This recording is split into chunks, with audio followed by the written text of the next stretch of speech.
Hey there everybody, PTPOP here with all four lobes of my brain securely bound behind my back. And thank you for tuning into PTPOP Call Center Survivor. Today's episode I'm going to be discussing an article I found here on Yahoo Finance titled, Customer Service Workers Endure Abuse. Threats from Hostile Callers, report says. And this is an intriguing article. Stay tuned. You have to really be special to get out of the call center. I can handle things. I'm smart. Not like everybody says. Like dumb, I'm smart and I want respect.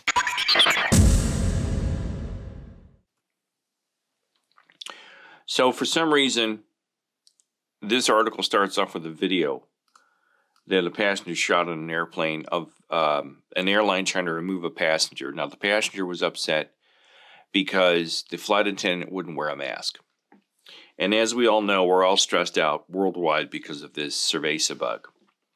And the cerveza bug has driven people nuts. We're all more than aware of our own mortality, and we're afraid of dying.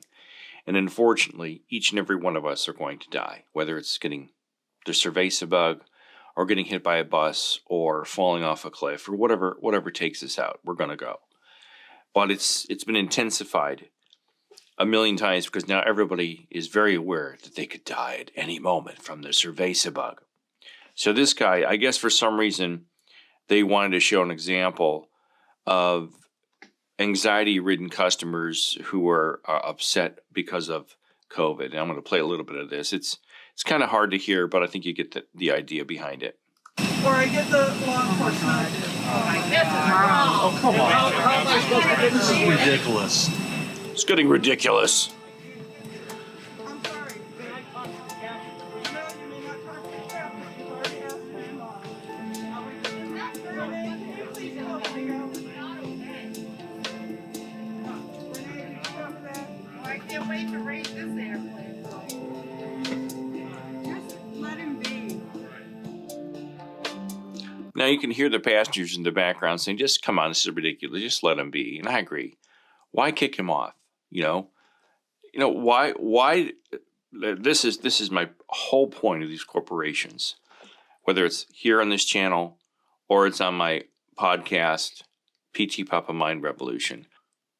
And PTPOP Mind Revolution is my podcast. You can get it on Apple Podcasts and a variety of other places, wherever you listen to your podcasts. And this is where I talk about the corporate world and quote, they. It's bigger than just the corporate world, but there's a variety of organizations and factions out there in the real world that don't give a crap about you. And they manipulate you and use you and try to get you to buy what they want you to buy and think the way they want you to think. It's crazy. There's all kinds of marketing techniques. But check it out. Check out my podcast, PTPOP Mind Revolution. But these corporations do not care about you at all, in any way, shape, or form. It's all about the money. And the only way you're ever going to get their attention is if you can affect their bottom line. If you have the kind of attorney support where you can go in and file a lawsuit that's legitimate and is backed up with proof, the corporations will be shaking in their boots because you'll bring them bad press. Bad press will affect their stocks. If people start selling their stocks and the stockholders are upset, the company could be affected financially, which could create a whole shakeup. But like this guy is finding out, nobody cares that he's upset. So this guy was taken off the plane. He's reaccommodated, all just because he wanted a flight attendant to wear a mask. Now, this could have been resolved. What the flight attendant said, sure, sir, I understand you're upset. Flying is stressful. I'll put on a mask just to make you happy. It could have been ended there. But instead, they had him taken off the plane. Why don't you come on off with me, everybody? I would if I didn't have to go to work. Hey, See, and he says, why don't you all get off with me, everybody? Because he wants some support. And I agree. If everybody, everybody has a schedule to meet, and they're not about to interrupt their personal little wonderful lives to help this guy out and prove a point. I have a problem with this video at the beginning of the article. So Charisse, or whoever her editor is, or whatever they do at USA Today, said, why don't we stick this video at the beginning to see this unruly passenger harassing this poor lady in the vest. This completely contradicts the article. This video has nothing to do with the article, because this is a man who is live in person on an airplane full of customers, who is concerned about his health and his well-being and wants the airline attendant to be wearing a mask, and she won't. So what do? Instead of making the airline attendant wear a mask, they kick him off the plane. What does this have to do with call centers? It's customer service in a way, but it's not. You're not showing that the customer's always right. You're showing in this video the customer's wrong, and then they kick him off the plane. So what's the point of this video? The flight attendant should have gone, you know what, sir? I'm sorry you're upset. Let me put on a mask. And everything would have been fine. He would have shut up and sit down. There would be no need to take him off the flight. Can you imagine how much money they spent with the delay of flight, the use of fuel for sitting on the tarmac, getting him on another plane, all the people involved, security, flight attendants? Do you know how much money they spent just to move this guy off the plane? They probably spent $10,000 when they could have just shut him up by having the flight attendant put on their mask, and it would have been over. But what this video has to do with this article, I have no idea. I'm just so sick of this. Customer service workers endure abuse, threats from hostile callers, report says. This is written by Sharice Jones, USA Today, Monday, April 4th, 2022 at 9:26 p.m. This is from yesterday. It's an 11-minute read. Mia McElwain began working as a customer service representative for a major airline 11 years ago, and she remembers often going nearly a month without handling a single angry call. Okay, Tamia. A whole month, huh, Tamia? It's awful. So I do not believe for a second that this Tamia went, almost a month without any crazy callers. And this is just what I talk about on my podcast, PTPOP, A Mind Revolution. I have a podcast called PTPOP, A Mind Revolution. And my catchphrase there is, I'm leading you out of the rabbit hole, one grain of truth at a time. And I talk about how they, which could be the corporations, could be the government, could be the CIA, could be any faction that controls our minds, controls our actions, controls our habits. They don't give a shit about you. It's all about money. It's all about control. It's all about selling an agenda, selling a product. And I talk a lot about this, and you can hear my podcast on Apple Podcasts and a variety of other places. And she's been doing it for 11 years. She doesn't get any angry customers until the pandemic hit. She goes, that was before the pandemic. Now, in addition to helping passengers rebook canceled or missed flights, she must deal with flyers struggling to understand the health requirements for entering another country or who are just generally on edge, which I agree on. People are really on edge right now. It's completely draining. That's true, says McElwain, 41, who deals with hostile customers all day in nearly back-to-back calls. I've been called racial slurs. We've had passengers who will pass the phone to someone else near them who's very angry and cussing. The cussing session continues. Cuss, cuss, cuss.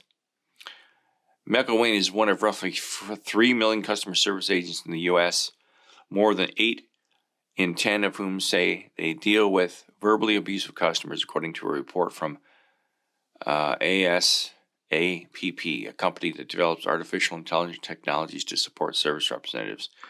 This is the company probably that makes the bots that are going to replace everybody in the call centers, I'm guessing. Roughly 1.2 million customer service agents who resolve problems ranging from billing errors to rejected insurance claims leave those positions every year. Abusive customers are a key reason why, according to ASAPP report. That revolving door became an even bigger problem during the Cerveza bug, when call centers saw increased requests for help from customers stuck at home who were increasingly buying online and were unable to get assistance in person. Wages have been on the rise to attract and retain more agents, but the training they need to deal with both customer problems and hostile interactions has been pared back in some call centers. Oh my God, it has? Training to deal with customer problems and hostile interactions has been pared back in some call centers so representatives can start callers more quickly. Oh my God. The training sucked to begin with. It was only 2 days to 2 weeks. What did they cut it down to now? Like 20 minutes? It's the exception, not the rule, which contradicts the beginning of the article by Tamiya saying that there's this back-to-back abuse of customers. It is not the exception. The rule in today's call centers is that customers are SOBs. They are desperate, needy, unintelligent, uneducated people who can't think for themselves, have no critical thinking skills, and think they're tough guys when they call on the phone because they're 1,000 miles away from the call center. Most of these people wouldn't be able to approach you on the street and to threaten you the way they did. They wouldn't have the guts or the courage or the physical stamina. This is true. Angry customers drive workers out the door. Verbal abuse is most common, with 81% of call center workers saying they've dealt with such mistreatment, while 36% experienced violent threats, according to the report, which surveyed workers in the summer of 2021, and 21% of female employees and 9% of their male counterparts say they have been sexually harassed by customers. Call center workers make up 2% of the nation's labor force. 63% say they enjoy their jobs, compared to 10% who don't. I don't believe this at all. I mean, just look at my channel, guys. Look at my channel. Thousands and thousands and thousands of people have commented on my videos from around the world, and they hate working in a call center. So this is propaganda. This is total bullshit. 63% say they enjoy their jobs. They don't say what call center industry. I mean, this is totally, that's what I'm talking about. This is shaped and designed to make you think it's okay to work in call centers. Because they don't say what industry they're surveying. They don't say, none of the numbers behind these numbers are visible to us. So we don't know how many people did they ask. But for those who leave the job, angry customers are the key reason, along with inadequate training. That's true. Inadequate training in technology and performance standards that some workers are unreasonable. But this is poorly written. This is a reporter for Yahoo Finance. No, this is from USA Today, right? My God, I don't think Charisse Jones is college educated. I don't think so. Charisse, you might want to go back to basic English again. Let's read the sentence again for Charisse. But for those who leave the job, angry customers are a key reason, along with inadequate training and technology and performance standards that some workers say are unreasonable, the report found. You know, I don't remember all my grammar and stuff from high school, but whoever you are, come on. My dog could have written a better sentence. Verbal and physical abuse against passenger service agents. That's what they're called. And customer service representatives have recently spiked, the union said. Our members are mobilizing to increase awareness of the issue and address gaps in enforcement of existing laws against such abuse. There's laws against us getting abused as customer service reps? I didn't know that. Corporate America knew it, but they're not going to enforce it. How are they going to enforce this? Sir, you can't talk to my customer service reps like that. I've worked in call centers where they tell me, I don't care what they say to you, you can't hang up on a customer and don't transfer to a supervisor. And you're just stuck sitting there having some hillbilly from the South calling you a pickle sucker because he doesn't know how to maintain his bank account. Nobody wants to clock in and get fussed at all the time, she says. Why would they stay? I hate getting fussed at. Oh, I hate it. I hate getting fussed at. It's more than getting fussed at. Oh, so fussy. Okay, so Miss McElwain allegedly went to college. After graduating from college during a recession. Which recession? The one in the 1970s? Or the 1980s, or the current recession, I don't know. Then being laid off twice, she says she was glad to find her current call center job, which in addition to good pay and benefits, offered professional stability and the chance to do something she really enjoyed. Yay, I love working in a call center with a college degree. That's not true. If you have a degree, you have this false sense of ego because you have this piece of paper saying you went to some school and they gave you a bachelor's degree. And you're walking around going, yeah, I'm all that in a bag of chips. And you're nothing, man. You're nothing. Once you walk off the campus of that college, you are shit. And nobody cares about your degree. Nobody cares what you studied. Nobody cares about your grades. Nobody even asks you what your grades are unless you're probably in law school or you're become a doctor. They do not give a crap. It's very rewarding when you help someone who's calling, says McElwain, who lives in High Point, North Carolina. Why do we need to know where she lives? You've given her real name. I'm able to find a solution for them and get them on their way. Yay! It always makes me feel good as my college degree and my $40,000 in debt helps me. But since the start of the pandemic, her customer service team has been understaffed. Mandatory overtime, which tacks an additional 4 hours onto a full day.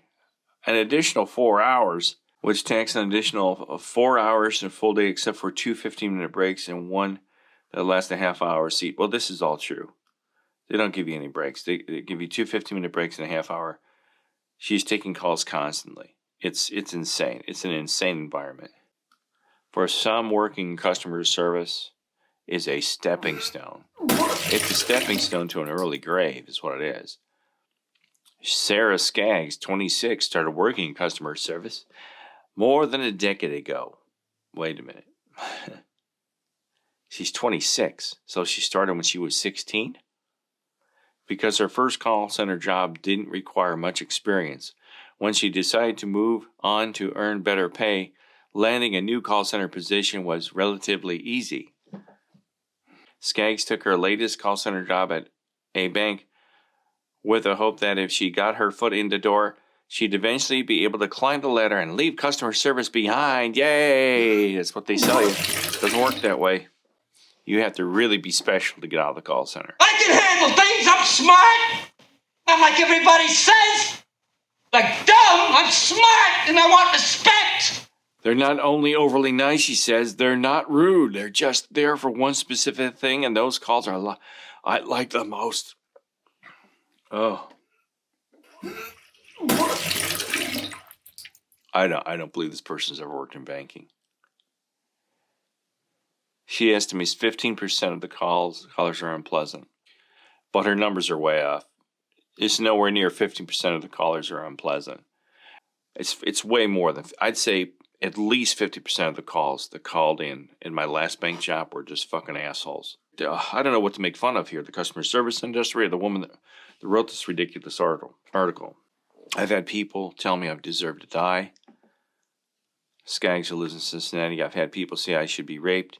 That's all true. That's all completely true. This person is true. It's really easy to be nasty to someone you can't physically see. That's completely true. I've had things like that said to me. This is true too. Skaggs says her employers have not allowed her to hang up on callers. During training, Skaggs says she received only fleeting advice on how to handle abusive customers. That's completely true, as I've said. They give you no training on anything. You're flying blind when you're in these call centers. Is it worth working in a call center? This says that employers may be legally required to intervene or address the impact of harassment, says Ron Zambrano, employment litigation chair at West Coast Trial Lawyers in Los Angeles. Call center workers, for instance, can file workers' group comp claims if stress from the job requires them to seek counseling or to take medication. Costs their employee would have to cover. And then they'll find a way to get rid of you. They'll work you out of the system. What they'll do is they'll start documenting bad calls, or they'll start feeding bad calls in. They'll have secret shoppers that are sitting in the back room to stress you out even more and ask you questions that are impossible to answer because they want to get rid of you. So if you start finding a way to, if you say, hey, I'm so stressed out, I'm on anxiety meds, I'm on Prozac now because of this job. It's been proven by a psychologist and a doctor, a psychiatrist, and a medical doctor. They'll find a way to work you out of the call center. It says, and if a customer calls repeatedly, attacking representatives based on their gender, race, or another aspect of their identity, that is part of a protected class under federal law. Employers who don't step in could be found liable for violating workplace anti-harassment. He says, oh, lots of luck with that. That never happens. I've been called every name in the book, and it's even been on recorded calls, and they don't do anything about it. Because, I mean, who's going to do it? And how are you going to prove it? And how are you going to prove nothing was done about it? You have to record the call yourself, like on a recorder at your desk, and say, hey, my employer didn't do anything about it. The customer's still a customer. If you work in a bank and the customer's abusive and he's calling people the N-word or making fun of their race or whatever, and it happens continually, even if it happens once, they should be allowed to say, sir, I'm sorry, we're going to close your account. You can go bank somewhere else, but they won't do it. They're too afraid of litigation. Even though these banks, these major corporations have massive, they have a whole phalanx of attorneys. How can you survive a call center job? I don't know how this is going to make people, how do you survive a call center job? They're not really answering the question. Skeggs hopes she can do it permanently. She says, I don't want to leave this position ever. I never want to leave it. I'm a masochist and I love the torment. Ha ha ha. She says, I'm not on the phones. I'm not on the phone, so it's great. I don't know, maybe I just don't know how to read. I thought this woman I thought Skaggs was a call center representative. But down here at the bottom of the article, she says, I don't want to leave this position ever. She says, I'm not on the phone, so it's great. I mean, why would you even put that in there? She's no longer a customer service representative, so she's not even on the phone. So it contradicts the entire point of the article. No, I'm not going to follow USA Today reporter Carissa Jones on Twitter because she's a goofball. Or Charisse, whatever your name is. Carissa, Charisse, whatever. Oh my God. This doesn't even need to be in there because it contradicts the entire article. Because it's implying that this person loves their job in customer service, but she's not on the phone. So it's great. That's true. If you're not on the phones, it's awesome. Poorly written. That the end of the article contradicts the whole article because the woman's not even, whoever this Miss Skaggs is, she doesn't even work in a call center anymore. The beginning video has nothing to do with customer service. This is the customer being mistreated by a corporation because he requested the flight attendant wear a mask. That is, I don't know, man. It's true. Customer service sucks. And it always has, not just since the pandemic hit. And to think you're only going to get like 16% of your customers are going to be angry, that's crap. Almost every other customer you talk to is completely pissed off these days. Pre-COVID, I haven't worked in a call center since 2017 or something like that. And I can tell you that they were the biggest bunch of dicks back then as they are now. It's poorly written. It's poorly thought out. It's too long. They could have gotten their point across with maybe 3 or 4 paragraphs. They start off talking about airlines, and then they move into something else. It's poorly thought out, and I just don't get it anymore. I don't understand. Customer service workers endure abuse, threats from hostile callers. Report says that's true. And, we all know this is true. You know it's true. We know it's more than like 15 or 16% of your callers. It's probably every other caller is a sock-sucking monkey, and they're there to make your day miserable because they think they're all that in a bag of chips, and they're not. So there you have it. I'm PTPOP. Hang in there if you're working in a call center. Check out my podcast, PTPOP Mind Revolution. Have a good day. Give me the thumbs up. Subscribe. Don't subscribe. Don't give me the thumbs up. Whatever. Do it. Whatever. Bye.